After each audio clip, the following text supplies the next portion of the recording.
నమస్తే, welcome to I dream. నేను మీ anchor Pratyusha. ఈరోజు మనం కొండాపూర్లోని క్యాథన్స్ ఆరోగ్య కేంద్రంలో ఉన్నాం. సో ఈరోజు మనతో పాటు డాక్టర్ దిలీప్ కుమార్ గారు ఉన్నారు. He's expert in Ayurveda, acupuncture and natural sciences. So సార్తో మాట్లాడదాం, మన విషయాలు తెలుసుకుందాం. Hi sir, how are you? Good. So వర్షాకాలం వచ్చేస్తుంది. సో ఆల్రెడీ సీజన్ స్టార్ట్ అయిపోయింది. జలుబులు, దగ్గులు అన్నీ వచ్చేస్తున్నాయి. సో మెయిన్గా ఈ సీజన్లో తీసుకోవాల్సిన కేర్ ఏంటి? అంటే ఎక్కువగా ఎలాంటి హెల్త్ ప్రాబ్లమ్స్ వస్తూ ఉంటాయి సార్? వర్షాకాలం అన్నప్పుడు ఫస్ట్ లంగ్స్ మీద ఇంపాక్ట్ పడుతుంది. ఓకే. కొంచెం బయట వాతావరణం చల్లగా ఉంటేనే లంగ్స్ కూడా ఇంపాక్ట్ పడతాయి. చల్లదనం అనేది మనకు రూమ్ టెంపరేచర్ కూడా మారిపోతేసరికి ఏమవుతుంది అంటే ఎండాకాలంలో ఫ్యాన్ వేసుకొని మరి చేతులు ఇలా పెట్టేస్తాం. కొంచెం చలికాలం కానీ వర్షాకాలం వచ్చిందంటే రెండు చేతులు ఇలా అయిపోతాయి. అవును, రెండు చేతులు ఇలా అవుతుంది అంటే ఏం జరుగుతుంది చూడండి. ఇక్కడ లంగ్స్ ప్రొటెక్ట్ చేసుకుంటున్నాం. ఇక్కడ లంగ్స్కి ఇలా పెడితే బాడీ హీట్ ఎక్కుతుంది. లంగ్స్ని ఇలా లంగ్స్కి ఇలా చేతులు పెట్టేస్తే గాలిని తగలకుండా ప్రొటెక్ట్ చేయడం వల్ల లంగ్స్ అనేది హీట్ ఎక్కుతాయి. ఓకే. అందుకే న్యాచురల్గా మన బాడీ ఇలా చేతులు ఇలా వెళ్ళిపోతాయి. అవును.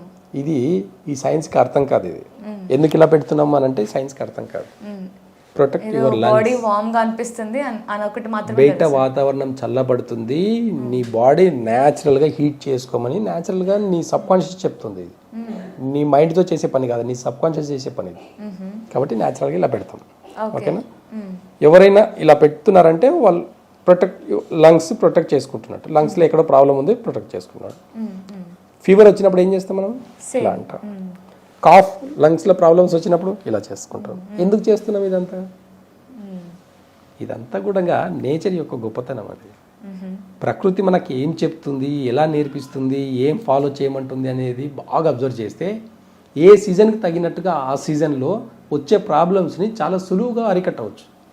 ఎగ్జాంపుల్, ఇప్పుడు రైనీ సీజన్ ఫస్ట్ ఒక 4 డిసీజ్ కామన్గా వస్తాయి. First cold, cough, fever, body pains. ఈ 4 వస్తాయి. ఈ 4 అంతా కూడా ఫస్ట్ ఇంపాక్ట్ పడింది ఇక్కడ రైనీ సీజన్లో. వర్షంలో తడిచినా కానీ చల్లదనంతో పాటు వైరల్ ఇన్ఫెక్షన్స్ ఇవన్నీ కూడా ఫస్ట్ ఎఫెక్ట్. వైరల్ ఇన్ఫెక్షన్ అంటే ఏంది? వైరల్ అంటే ఏంది? ఒకరి నుంచి ఒకరికి రావడం, బయట నుంచి ఏదైనా వైరల్ ఇన్ఫెక్షన్స్ రావడం వల్ల ఒకరి నుంచి ఒకరికి వచ్చేది వైరల్ ఇన్ఫెక్షన్స్. ఇక్కడ వైరల్ ఇన్ఫెక్షన్స్ ప్రధానంగా తీసుకుంటే కోల్డ్, దాని తర్వాత స్లోగా అది ఇంపాక్ట్ అయినప్పుడు, అది ఓవర్ ఇంపాక్ట్ అయిన తర్వాత కోల్డ్ కాస్త కాఫ్గా మారుతుంది. ఆ కాఫ్ ఇన్ఫెక్షన్ అంతా కూడా మారడం వల్ల బాడీ టెంపరేచర్, ఫీవర్ వస్తుంది. ఈ ఫీవర్లో లివర్ అనేది దెబ్బతినడం వల్ల ఏమవుతుంది అంటే మజిల్స్ పెయిన్స్ వస్తాయి, బాడీ పెయిన్స్ వస్తాయి. ఇది చాలా కామన్ డిసీజ్. ఈ 4టికి హోమ్ రెమెడీ ఏంది? జస్ట్ ఫస్ట్ లంగ్స్లో ప్రాబ్లం వచ్చినప్పుడు మనం పిప్పల చూర్ణం వాడాలి. ఇక్కడనే అరికట్టవచ్చు. అంటే ఈ 3 రాకుండా డిసీజ్ని ఇక్కడనే కోల్డ్ అయిందా ఒక 500 మిల్లీగ్రామ్ పౌడర్, ఒక ½ టీ స్పూన్ పిప్పల చూర్ణం మన అల్లం రసంలో తాగలిగితే ఈ కోల్డ్ అంతా ఇక్కడే తగ్గిపోతుంది. ఎంత రన్నింగ్ నోస్ అయినా సరే కాఫ్ రాకముందే కోల్డ్ తగ్గించుకోవచ్చు. ఒకవేళ కాఫ్ వచ్చింది, కోల్డ్ నుంచి తర్వాత కాఫ్కి వెళ్ళిపోయినాం, ఇదే పిప్పల చూర్ణంని తేనెలో కలుపుకొని ఒక 2 times కానీ 3 times కానీ వేసుకోగలిగితే ఒక రోజులో కాఫ్, కోల్డ్ 2 తగ్గిపోతాయి. ఓకేనా? లేదు ఇక్కడ కూడా ఇంకా ఫీవర్కు వచ్చే స్టేజ్కి వచ్చేసినాం, ఇదే పిప్పల చూర్ణంని మార్నింగ్ అల్లం రసంలో, ఈవినింగ్ వచ్చేసి తేనెలో కలుపుకుంటే కోల్డ్, కాఫ్, ఫీవర్ మొత్తం తగ్గిపోతుంది. బాడీ పెయిన్స్ వచ్చినాయి, ఇక్కడ లాస్ట్ చివరిగా ఏం చేయాలంటే బాడీ పెయిన్స్ వచ్చినప్పుడు బాడీలో విండ్ అనేది ఎక్కువ అవుతుంది. ఈ లంగ్స్ ప్రాబ్లం వల్ల, ఊపిరితిత్తుల యొక్క సమస్య వల్ల ఆక్సిజన్ లెవెల్స్ ఎక్కువ తక్కువ అవ్వడం వల్ల బాడీ పెయిన్స్ వస్తాయి. అప్పుడు ఏం చేయాలి? ఫ్రీగా ఒక 2 times మోషన్కి వెళ్ళాలి. దానికి ఏం చేస్తాము? పిప్పల చూర్ణంతో పాటు ఒక వంటాందం, ఒక 2 స్పూన్లు వంటాందం అన్న ఒక గ్లాస్ వామ్ వాటర్లో వేసుకొని తాగలిగితే ఫ్రీగా 2-3 times మోషన్ వెళ్ళడం వల్ల బాడీ అంతా కూడా లైట్ వెయిట్ అయిపోయి బాడీ పెయిన్స్ కూడా తగ్గుతాయి. చాలా సింపుల్ రెమెడీ ఈ సీజన్ని అరికట్టడం అనేది. ఒక పిప్పల చూర్ణం ఇంట్లో పెట్టుకొని ఒక వంటాందం పెట్టుకుంటే ఈ సీజనల్లో వచ్చే ప్రాబ్లమ్స్ అన్నిటిని కూడా అరికట్టవచ్చు. ఓకే, సో మీరు చెప్పినట్లు చాలా వరకు ఈవెన్ కరోనా టైంలో కూడా అసలు మెడిసిన్ లేదు అన్నప్పుడు కూడా ఈ ఔషధాలు ఏమంటారు మన కషాయాలు ఇవి తీసుకుంటే తగ్గుతుంది అని చెప్పారు. సో ఎప్పుడు కూడా మీరు అలాంటి ఒక కషాయం చెప్పారు, బట్ తగ్గుతుంది కదా అని ఎవ్రీడే తీసుకోవడం, ఇందులో యూషెస్ అవన్నీ కూడా కొంచెం ఘాటుతో కూడుకున్నావు కదా సార్. సో అప్పుడు గ్యాస్ట్రిక్ ప్రాబ్లం వస్తూ ఉంటుంది, హీట్ జనరేట్ అవుతుంటుంది. సో దానివల్ల ఏం ప్రాబ్లమ్స్ రావా మరి? లేదండి, ఇక్కడ ఏమవుతుందంటే పిప్పల చూర్ణంలో లంగ్స్ని మొత్తం రిపేర్ చేస్తుంది. అంటే లంగ్స్లో ఫ్లమ్ని అంతా కూడా న్యూమోనియా లాగా ఉన్నది అంతా క్లీన్ చేసేసి మోషన్ ద్వారా పంపిస్తుంది. ఓకే, కాబట్టి బాడీలో ఫస్ట్ టాక్సిన్స్ లాగా బయటికి పంపించాలి, పంపిస్తేనే క్లీన్ అవుతుంది. అల్లం రసం ఎఫెక్ట్ ఏంది అని అంటే డైజెషన్ సిస్టమ్, లివర్ మొత్తం టాక్సిన్ అంతా బయటికి పంపించడానికి అల్లం రసం 2 స్పూన్ల అల్లం రసం చాలా ఎఫెక్టివ్గా పనిచేస్తుంది. అది ఘాటుతో కూడుకున్నా సరే దాని లివర్ మీద ఇంపాక్ట్ అనేది చాలా ఎక్కువ ఉంటుంది. కాబట్టి ఖచ్చితంగా న్యాచురల్గా మనం తినే అల్లం రసంలో కూడా సైడ్ ఎఫెక్ట్ ఉందని ఎవరైనా చెప్తే ఇంకా ఇంతకన్నా దురదృష్టం ఇంకోటి లేదు. అందుకే చిన్న ఫీవర్ వస్తే హాస్పిటల్కి వెళ్ళాలి, కోల్డ్ వస్తే హాస్పిటల్కి వెళ్ళాలి. సరే హాస్పిటల్కి వెళ్తావు, కాఫ్ కోల్డ్ ఫీవర్ వచ్చింది, బాడీ పెయిన్స్ వచ్చింది, వితౌట్ టెస్ట్లు మీకు ఏమన్నా ఏ డాక్టర్ అని ట్యాబ్లెట్ రాసిస్తారా? ఖచ్చితంగా లేదండి, ఇది వైరల్ ఇన్ఫెక్షన్ అంటే టైఫాయిడా, డెంగ్యూవా, మలేరియానా, మాకు కావాలా, దాన్ని బట్టి మెడిసిన్స్ ఇస్తాము. ఆ టెస్ట్లకు ఒక 4-5 వేలు. ఇంట్లో చిన్న రెమెడీ పాటించి చూడండి 3 days, తగ్గకపోతే హాస్పిటల్ ఉన్నాయి కదా, ఎలాంటి సిచ్యువేషన్లో హాస్పిటల్కి వెళ్ళినా చూస్తారు. దీనిలో మరీ పాడేది ఎలా ఆలోచిస్తారంటే ఆ 3 days ఇప్పుడు మీరు అన్నట్లు ఈ కషాయాలు ఇవి తీసుకుంటూ 3 days గడిపేసాం అనుకోండి, ఒకవేళ అప్పుడు కూడా తగ్గకపోతే తర్వాత హాస్పిటల్కి వెళ్తే మీకు హై ఫీవర్ వచ్చేసింది, సో ముందే వచ్చి ఉండాల్సింది, అప్పుడు డెంగ్యూ పాజిటివ్ అయింది ఇలా చెప్తారని ఒక భయం. సో ముందే వెళ్తే బెటర్ కదా, ఇంతవరకు రాదు కదా, ఇంత బాధ తీసుకోవాల్సిన అవసరం లేదు, ఇంత టెన్షన్ పడాల్సిన అవసరం కూడా ఉండదు కదా అని ఆలోచిస్తారు. అంటే రైనీ సీజన్ వచ్చి ఇప్పుడే కాఫ్ కోల్డ్ ఫీవర్లు వస్తున్నాయా? 200 ఏళ్ల కింద ఎవరికి రాలేదా? అప్పుడు ఎవరికి టెస్టులు చేయలేదు, ఎవరికి ట్యాబ్లెట్ లేదు, ఎవరికి ఇంజెక్షన్స్ ఇవ్వలేదు. అప్పుడు ఎలా తగ్గించుకున్నారు? ప్రతిదానికి హాస్పిటల్ సొల్యూషన్ నాకు అర్థం కాదు అసలు. అప్పుడు వాతావరణం వేరు, ఇప్పుడు ఏంటి? అప్పుడు రైనీ సీజన్ కాదు, ఇప్పుడు మాత్రమే రైనీ సీజనా? నాకు అర్థం కాదు. వాతావరణం ఏంటంటే మనిషి ఆలోచన మారింది, ప్రతిదానికి హాస్పిటల్ అనే ఆలోచన మారింది, ప్రతిదీ హోమ్ రెమెడీ అనేది మర్చిపోయారు, ప్రతిదీ చాలా సెన్సిటివ్ మైండ్ అయిపోయింది జనాలకు. అంటే మీరు ఆలోచించి చూడండి, మీరు పాటించిన తర్వాత ఎక్కడ సైడ్ ఎఫెక్ట్ రాని ఒక రెమెడీని వాడడం వల్ల నీకు ప్రాబ్లం ఏంటి? బాడీ వంటామదమండి, మీరు బాగా గుర్తుపెట్టుకోండి, బాడీలో టాక్సిన్స్ నిల్వ ఉండడం వల్లనే ప్రాబ్లమ్స్ వస్తున్నాయి, హెల్త్ ఇష్యూస్ వస్తున్నాయి. ఓకే, సో ఇప్పుడు మీరు అన్నారు కదా ఈ cold, cough, fever, body pains ఇవన్నీ కూడా జస్ట్ హాస్పిటల్ మెడిసిన్ అవసరం లేకుండానే కషాయంతోనే మీకు తగ్గుతుంది అంటున్నారు. మరి ఎందుకు ఇప్పుడు జనాలకి ఒక ప్రాబ్లం రాగానే, కోల్డ్ రాగానే వెంటనే టాబ్లెట్ కానీ వెంటనే హాస్పిటల్ మైండ్లో వస్తుంది, మరి ఎందుకు ఆయుర్వేదం రావట్లేదు? అంటే ఆయుర్వేదం ఎందుకు వెనకబడింది అంటారు? లేదంటే ఎందుకు జనాల్లోకి వెంటనే ఒక అనారోగ్య సమస్య రాగానే అరే ఆయుర్వేదం అని ఎందుకు రావట్లేదు? అంత తగ్గితే రావాలి కదా మరి. అవేర్నెస్ లోపం వల్ల. అంటే మీరు అన్నట్టు ఇప్పుడు చాలా అందరివి సున్నితమైన మైండ్ సెట్ అయిపోయింది. ఓకే, అయ్యో మీరు అన్నట్టు, అయ్యో నేను హోమ్ రెమెడీ వాడితే ఏమైనా ఇన్ఫెక్షన్స్ ఇంకా ఎక్కువైతే, ఏమైనా ప్రమాదం అయితే, డెంగ్యూ వచ్చేసి ప్లేట్లెట్ మొత్తం పడిపోతే ఏం చేయాలి? ఈ భయం వల్ల కిడ్నీస్ రియాక్ట్ అవ్వవు, కిడ్నీస్ ఇంపాక్ట్ పడి డైజెషన్ సిస్టమ్ మొత్తం ఇంకా పాడవుతుంది. మీరు ఒక భయంతో తిని చూడండి ఎంత ఎఫెక్ట్ ఉంటుంది మీ హెల్త్ మీద. చూడండి మీరు మీ డైజెషన్ మీద భయంతో తిన్న ఫుడ్ మీ డైజెషన్ మీద ఎంత ఎఫెక్ట్ పడుతుంది అనేది ఒకసారి అబ్జర్వ్ చేసి తినేది చూడండి. ఈవెన్ ఆయుర్వేదం అయినా సరే మనం దాని మీద నమ్మకం లేకుండా తీసుకుంటే రిజల్ట్ రావు అంటారా? నమ్మకం అని కాదండి, అవి చేసే పనులు అవి చేస్తాయి, కాకపోతే ప్రసాదం ఎలా తింటాము మనం? ప్రతి ఫుడ్ కూడా అలాగే తింటున్నాము. ప్రసాదాన్ని కూడా ఆన్లైన్లో తినగలుగుతామా? లేదు. అలా ఉంది పద్ధతి. ఇప్పుడు ప్రతిదానికి మేము ట్యాబ్లెట్ వేసుకోవాలి, ప్రతిదానికి ఇంజెక్షన్ వేసుకోవాలంటే ఆన్లైన్లో ప్రసాదం తిన్నట్టు కాదండి బాబు. ఇంట్లో ఒంటింటి వైద్యం ఎందుకు ఉంది మనకు? పెద్దలు ఎందుకు చెప్పారు? ఎలాంటి రీసెర్చ్ లేకుండా పెద్దలు కొన్ని పద్ధతులు పాటించుకుంటూ రావడం వల్ల ఎక్కడ నష్టం జరిగింది? ఎవరికి నష్టం జరిగింది? ప్రతిదీ సొల్యూషన్ హాస్పిటల్స్ కాదు, ప్రతిదీ సొల్యూషన్ టెస్టులు కాదు, ప్రతిదీ సొల్యూషన్ ఇంజెక్షన్స్ కాదు, ప్రతిదీ సొల్యూషన్ ట్యాబ్లెట్ కాదు. హోమ్ రెమెడీస్ ఉన్నాయి, ఆయుర్వేదంలో మంచి మంచి రెమెడీస్ ఉన్నాయి.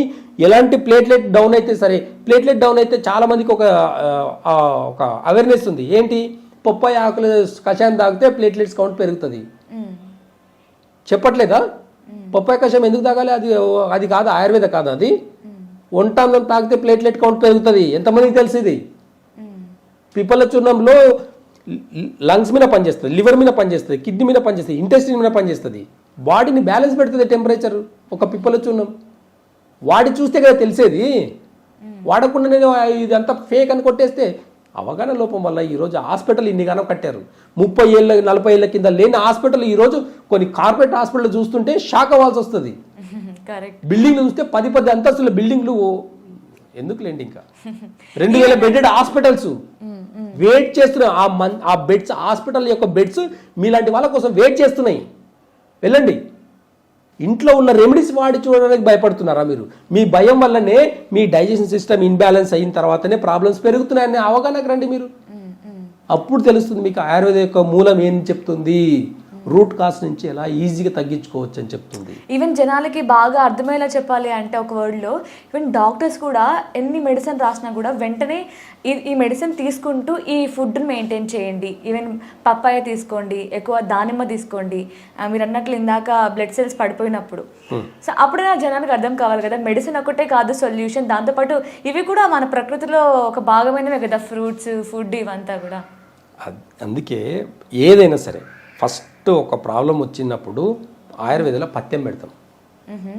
ఇప్పుడున్న cold, cough, fever, body pains వచ్చినప్పుడు ఆయుర్వేదంలో ఫాస్టింగ్ పెడతాం. 1 day 24 hours ఫాస్టింగ్ చేస్తే 50% డిసీజ్ పోతుంది. అసలు ఏం తినకుండా ఎందుకు తినాలండి? ఇప్పుడు చాలా సింపుల్గా చెప్తాను. కుక్కకు ఫీవర్ వచ్చింది అనుకోండి, మీరు మంచిగా బిర్యానీ పెట్టండి, చికెన్ ముక్క పెట్టండి, దాన్ని మనం తింటుందామో చూడు. ఒక ఆవుకి స్టమక్ బాగాలేదనుకోండి, దానికి మంచి పచ్చి గడ్డి తీసుకొని ముంగటేయండి, ముట్టను కూడా ముట్టదు. మనుషులే తినేది. ఏదైనా హెల్త్ ప్రాబ్లం వస్తే పాలు, బ్రెడ్, ఆ పాలు విషమే, ఆ బ్రెడ్ పాయిజనే. దాని తర్వాత పెరిగే ప్రాబ్లమ్స్ ఇంకెక్కువ. కాబట్టి చిన్న చిన్న డిసీజెస్కి కూడా హాస్పిటల్ కానీ పరిగెత్తడం అనేది మంచిది కాదు. హోమ్ రెమెడీస్ని ఖచ్చితంగా వాడి చూడండి, అద్భుతమైన రిజల్ట్స్ వస్తాయి. మీ ప్లేట్లెట్ తగ్గిందంటే కూడా ఒక్క వంటాండం ద్వారా మీ ప్లేట్లెట్ కౌంట్ని పెంచుకోవచ్చు. ఫ్రీ మోషన్ అయిందంటే మీకున్న ప్రాబ్లమ్స్, సీజనల్ డిసీజెస్ అన్నీ కూడా అరికట్టవచ్చు. చిన్న చిన్న రెమెడీస్ వాడిన తర్వాత మీరు అప్పుడు అవగాహనకు రండి. మీరు వాడిన తర్వాత ఒక కామెంట్ పెట్టండి, తగ్గుతుంది. ఆ కామెంట్ 10 మందికి ఇన్స్పిరేషన్ లాగా ఉండాలి. నోటికి వచ్చినట్లు కామెంట్ పెడితే అవగాహన లేకపోవడం వల్ల కామెంట్ పెట్టిన అనుకుంటారు అంతే. సో ఇందాక మీరు ఒక మాట అన్నారు, అంటే ఫీవర్ కానీ, కోల్డ్ కానీ, కాఫ్ కానీ వచ్చినప్పుడు ఇది చిన్నప్పటి నుంచి అందరూ యూజ్ చేసే ఉంటారు. నాకు తెలిసి అందరికి తెలిసిన విషయమే, ఈ బ్రెడ్ మిల్క్లో డిప్ చేసుకొని తినడం. అంటే ఫుడ్ మీద క్రేవింగ్స్ రావు, ఇదే బెటర్ అని చెప్పి చేస్తూ ఉంటారు. సరే, మంచిది కాదా? చెప్పండి, మైదా మంచిదని. మంచిది. ఒక డిసీజ్ వచ్చిన తర్వాత డైజెషన్ సిస్టమ్ ఇంబ్యాలెన్స్ అవుతుంది. మిల్క్ మంచిదే కదా సార్? ఇది మిల్క్ మంచిది కాదా?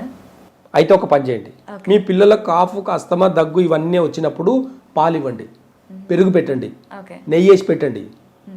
మీకు క్రానిక్ డిసీజ్ రాకపోతే మీ పిల్లలకు రాసి పెట్టుకోండి. మీ పిల్లలకు క్రానిక్ డిసీజ్ రావడానికి మీ గారాబమే. ఒక్కసారి లంగ్స్లో ప్రాబ్లం వచ్చింది అంటే మిల్క్ ప్రోడక్ట్స్ అవాయిడ్ చేయాలి. దట్టు ఇంకా ఎలాంటి మిల్క్ ఇస్తున్నారు? ప్యాకెట్ మిల్క్స్లో అసలు మిల్కే కాదు కదా. ప్యాకెట్ మిల్క్ పైన చాలా క్లియర్గా రాసి ఉంటుంది, ఇది పాల వస్తువు కాదు, న్యాచురల్ మిల్క్ కాదు అని రాసి పెట్టి ఉంటారు దాని మీద. కానీ అదే మనం ఇస్తుంటాం. అంటే ఆర్టిఫిషియల్ మిల్క్ని ఇచ్చేసి నీ హెల్త్ బాగవుతుంది ఎవరండి చెప్పారు? అసలు ఈరోజు హార్మోన్ ఇన్బ్యాలెన్స్ రావడానికి మిల్క్ ప్రొడక్ట్స్ 50% కారణమని ఎంతమందికి తెలుసు? కాబట్టి రూట్ కాస్లో మనము చిన్న చిన్న డిసీజ్ని కూడా, వైరల్ ఇన్ఫెక్షన్స్ ఇవన్నిటిని కూడా, సీజనల్ డిసీజ్ని అన్నింటిని కూడా పాలతో మనం కంట్రోల్ చేయాలి. పాలతో మనం డైట్ అని అనుకుంటే ప్రాబ్లమ్స్ అక్కడ నుంచి క్రానిక్ డిసీజ్గా మారే అవకాశాలు ఎక్కువ ఉంటాయి. కాబట్టి ఇలాంటి అపోహల నుంచి బయటపడాలి. ఖచ్చితంగా ఆయుర్వేద రూట్ ఏం చెప్తుంది అనేది కూడా వినాలి, ప్రకృతి ఏం చెప్తుంది వినాలి. అంటే ప్యాకెట్ మిల్క్ అంటే నాకు తెలియక కాదు సార్, నార్మల్గా అంటే జనాలకి తెలియాలని. ఇప్పుడు నార్మల్గా ఆ టైంలో ఫుడ్ తినరు అని చెప్పేసి కనీసం పాలన తాగురా అని చెప్తూ ఉంటారు వాళ్ళ పేరెంట్స్ పిల్లలకి. సో అందుకని అడిగాను, అంటే ప్యాకెట్ మిల్క్ అని కాకపోయినా సరే ఒరిజినల్ మిల్క్ అయినా సరే ఇవ్వకూడదు. ఏ మిల్క్ అయినా మిల్క్ ప్రొడక్ట్స్ ఇవ్వకూడదు. ఓకే, కోల్డ్ ఫ్లమ్ అనేది ఇంకెక్కువ అవుతుంది, లంగ్ ఇన్ఫెక్షన్స్ ఇంకెక్కువ అవుతాయి. కాబట్టి కర్డ్ కూడా ఖచ్చితంగా మిల్క్ ప్రొడక్ట్స్ మొత్తం ఇవ్వకూడదు అక్కడ. ఓకే, సో ఈ సీజన్ లో తీసుకోకుండా ఉండాల్సిన, అవాయిడ్ చేయాల్సిన ఫుడ్ ఏమంటే ఏం చెప్తారు? చల్లటి వస్తుంది ఏదైనా సరే వేడివేడిగా చేసుకొని తినండి. ఓకే, 3 పూటలు తింటారా, 2 పూటలు తింటారా, ఎప్పటికప్పుడు చేసుకొని కొంచెం ఓపికగా తినండి చాలు. వేడిగా తినడం వల్ల మీ డైజెషన్ సిస్టమ్ గట్ హెల్త్ కూడా చాలా నార్మల్గా ఉంటుంది. ఏదో మనం మార్నింగ్ చేసింది మిగిలిపోయింది అని చెప్పేసి నైట్ తినడం, లేదంటే రీహీట్ చేసి తినడం ఇదంతా కూడా మన డైజెషన్ సిస్టమ్ ఇన్బ్యాలెన్స్ చేస్తుంది, ఇమ్యూనిటీ పవర్ని కూడా తగ్గిస్తుంది. కాబట్టి ఈ సీజనల్లో ఎప్పటికప్పుడు చేసుకుని తినండి.